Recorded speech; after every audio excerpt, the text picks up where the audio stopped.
I think that the term that most commonly comes to mind for me and when I think about family mediation is humbling. And part of the reason for that is you wonder why it's so hard to sell what we're trying to sell to parents. What actually are we asking of them? We're asking them to consider, hey, how about having the simple and inexpensive process instead of the very complicated and expensive process? How about having the process where you can put your energy into creating a better future rather than one where you put your energy into staying mired in an ugly past? How about choosing a process where you can live in the security of making your own decisions instead of a process where you live in fear because you've handed decision making over to others and you now are living in this adversarial system? And most important, how about a process that begins by saving your children and through that you can save yourself, as opposed to the one that begins by destroying your children and through that you destroy yourself? So if we did a better job of pointing this out to parents, you wonder, gee, why is it so hard to get people to say, you know what, I would really like to have less expensive, less complicated. I'd like to have the chance to live in the future. I'd like to have the security of making my own decisions, and I'd like to save my kids and save myself. And in defense of mediators and other family law professionals who have a tough time selling this message sometimes until they work with parents for a while, I would say that there's a good reason. And the reason is that the bad divorce has a much better marketing machine behind it than the good divorce. People have seen how their parents' divorces went. They see how it's portrayed on TV. They know the advice they get from their angry cousin who's in the 10th year of his horrible divorce. They get this horrible advice from coworkers. Sometimes the grandparents are thinking that violently confrontational and adversarial divorce is the way to go.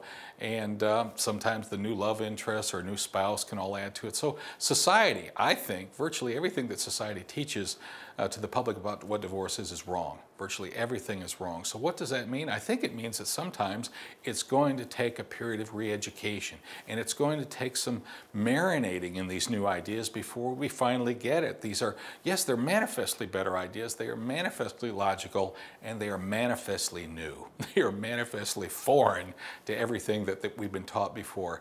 On the little two-page memo that we have to mediators on how we believe they can improve mediations by having the parents do the work on the Up to Parents website in divorces or in paternity cases on Proud to Parent beforehand, we point out, look at these paradigm shifts we're asking parents to make, beginning with, gee, maybe this isn't really a competition, maybe this is the ultimate call to cooperation, maybe this isn't something where our legal rights are so important as really our love for our children. But actually, the Up to Parents website and its sister sites are being used in a lot of contexts. Co-parenting educators, some courts send, as we think they should, all parents to the resources.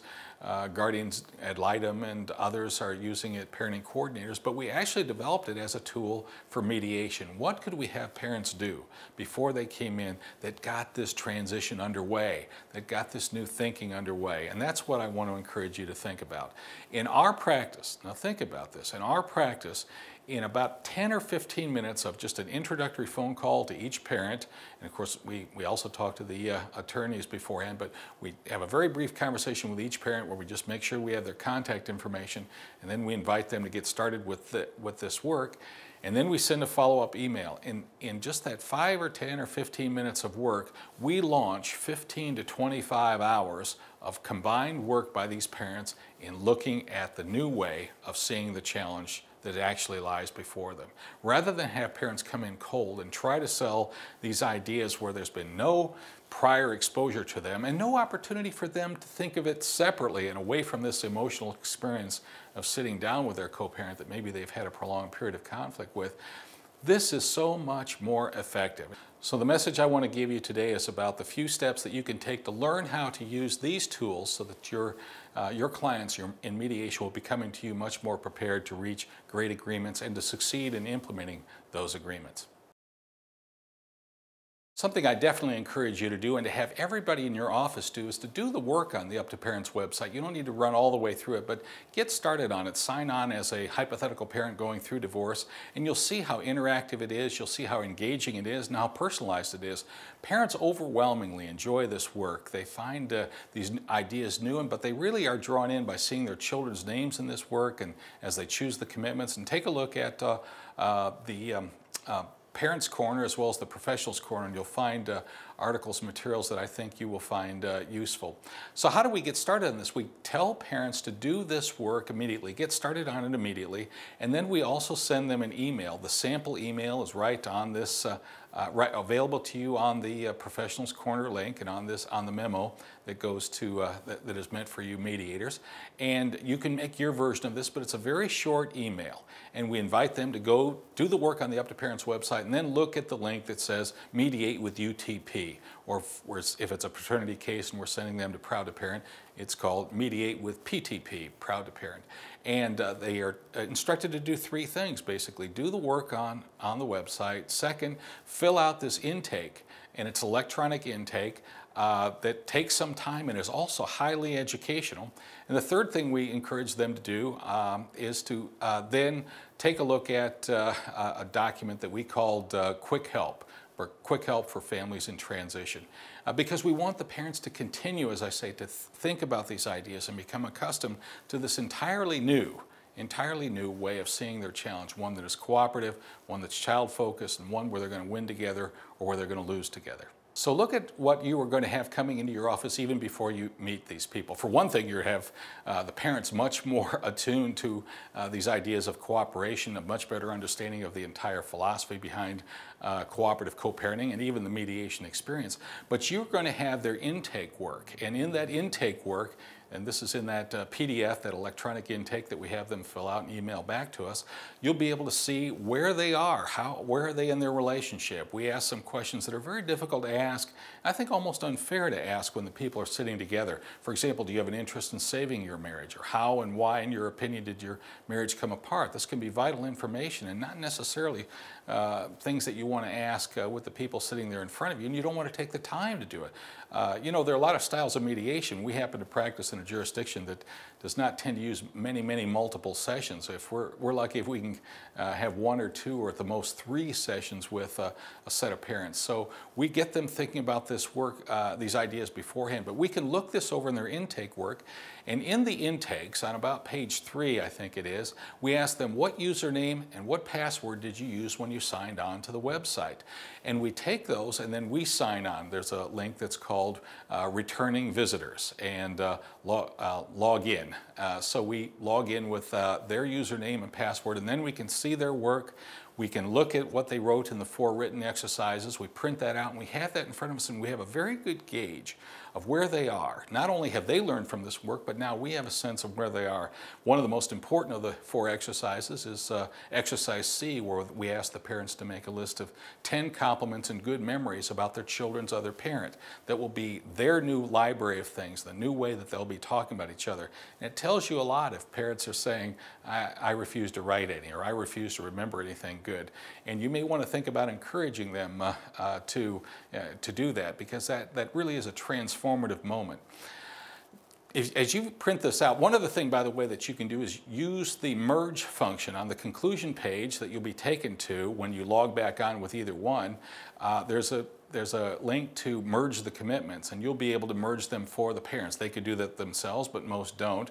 But you can click on that. If you have the username and password for both parents, you can very easily see how you can do this. And this then produces, by the website automatically, a set of agreed commitments. These are the commitments to the children that both parents said, yes, we will make these to the children, because 1, we see this as important to them, and 2, we promise to do this for them. I want to emphasize that it is absolutely not our purpose to change your mediation style. There are many mediation styles. They all have their place. We all have to find our voice in any event and the approach that we like. Some mediation styles are much more legalistic and issue focused, and some are more relationship focused. It doesn't matter.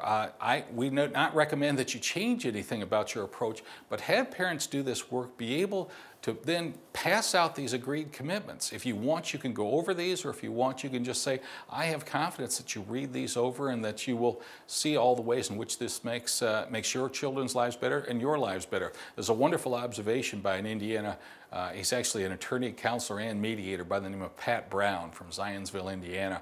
Pat's observation is if parents will agree on one thing, they'll agree on everything. if that one thing is, what do we want our children to look like when they're 25? This website work goes a long way to restoring parents to their natural, heroic state as people who would make tremendous sacrifices for their children. The problem is in bad divorces, children's needs, I think, become invisible, and the parents are so caught in their own hurt, and they can get so caught in the forensics and their rights and their so forth, that they actually begin not to notice that their children have these huge needs, that if they rallied around, if they actually saw them and rallied around meeting those needs, the parents would find their best way out as well.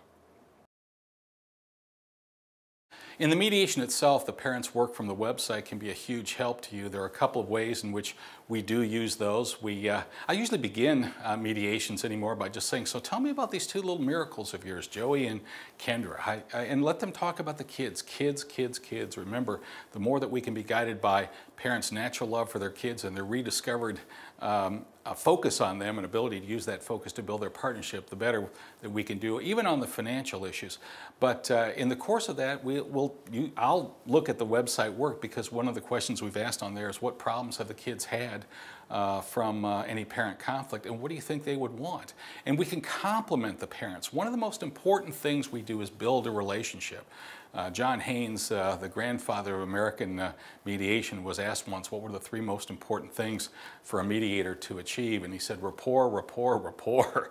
And here's a chance for you to say, wow, what wonderful work you did, and what beautiful children you have, and to have children who are this smart and this sweet and this sensitive, and to let the parents talk about, gee, if we have smart and sweet kids, my gosh, they know what's going on between us, and they're deeply affected by it. But we go over, tell us about the kids, and I can say, you know, I just think it's so courageous and sensitive of you to talk about the problems that they have with stomach aches and self-blame and their worry, and to see how much you really want to do about that. And I'm so excited about what you're going to be able to accomplish because of your love for them and this preparation that you have done. Another thing that we do somewhere in the course of it is ask parents if it would be okay if we read their compliments about each other that they'll be sharing with the kids. Remember, the parents will not have seen each other's written work, and so they almost always will say, yes, that would be fine. And that's such a transformative moment for the parents to hear my co-parent, for all the differences of opinion that we have and all the conflicts that we've had, is saying good things, even that he or she remembers the good things about me. I'm deeply moved by that. You can also, again, pass out the agreed commitments. If there's a lot of conflict, you can ask them, what are the ones here that you think are going to take extra effort, and what help do you think you might want to reach out for? You can even go through them. The the commitments, these again are the commitments that the parents have individually said, and now we've merged them, so both of them said they would make to the children now and in the future. Are ones they have chosen that they're invested in, but you can ask them, which ones do you think will take some extra effort, and what extra resources might you want to reach out for, any counseling and so forth to succeed in these things.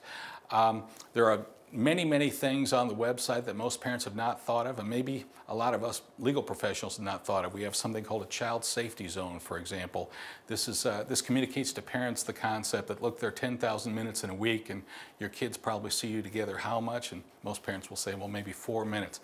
We would say, well, that leaves 9,996 other minutes when you can talk about any difficult issue. What would you say about making a commitment that any time the kids see you together or hear you talking on the phone, those times belong to the kids? That's not for bringing up difficult issues. And for parents, this is like a bolt of lightning, like, my goodness, why are we fighting in front of the kids? Why are we even bringing up difficult issues and risking a fight when, in fact, we could do that at other times?